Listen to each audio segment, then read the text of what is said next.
Tom.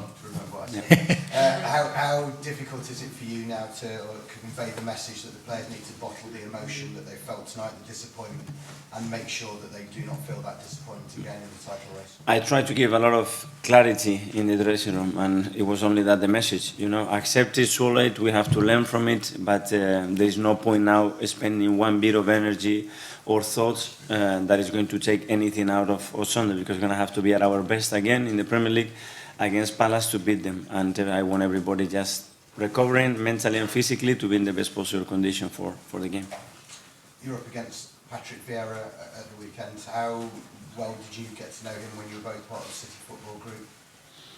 Not a lot, because it was for a short period of time, because he went to New York City afterwards, so I don't know, obviously I have come across with him and I know him well, and it will be a tough game.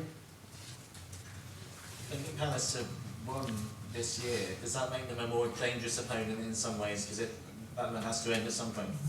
Yeah, and I think they showed that against Brighton.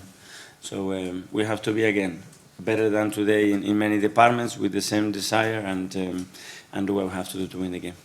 Is it realistic to expect quite a few changes now to your team, given the physical load? Well, we have to see. Obviously, a lot of players play 120 minutes that we didn't want to do, especially with the amount of minutes that some players have played, but we will see who is available, in which condition, and put the best team out there to win it. Where does this rank, given the position it can put you in and the fact you're going to have a break afterwards, and given the disappointment of tonight, where does that game on Sunday rank in terms of the most important games? Well, the most important one, the most important one probably, because it's the only game that we have before the break, and if we do what we have to do, we're going to be in a really strong position.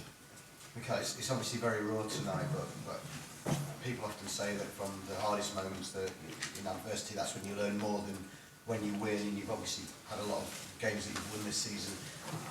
Do you think that longer term, what's happened tonight can be a benefit for this? Yeah, and I've seen a lot of things tonight, especially when we were giving a lot of balls away and suffering, that they did it together. The way they reacted, the way when we conceded the goal, and how the game changed after that, it shows me a lot of positive signs. The downside to it is that we could not materialize to at the end win it, because at the end I think we deserved to win it and be through, but it wasn't enough. It was maybe too late.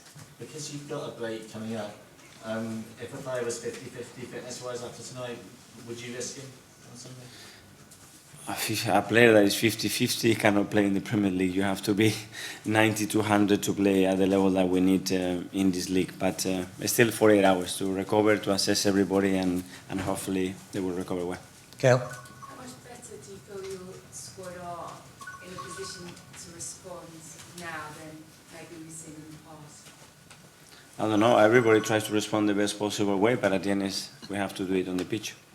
But you've obviously at times last season struggled, but this season, what you've seen and the way your team would come back, does that give you confidence that you can?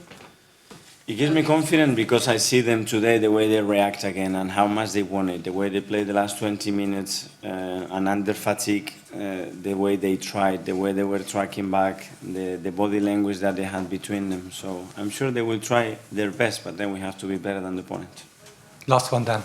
Okay, what will you do, and what can you do with your players over the next 48 hours? Maybe not physically, but mentally, to kind of turn their focus. What will be on the agenda? Well, we're already done in the dressing room, and tomorrow insist with that message and lift them up and make sure that they are in the best possible condition. Thanks, everyone. Yeah, thank you.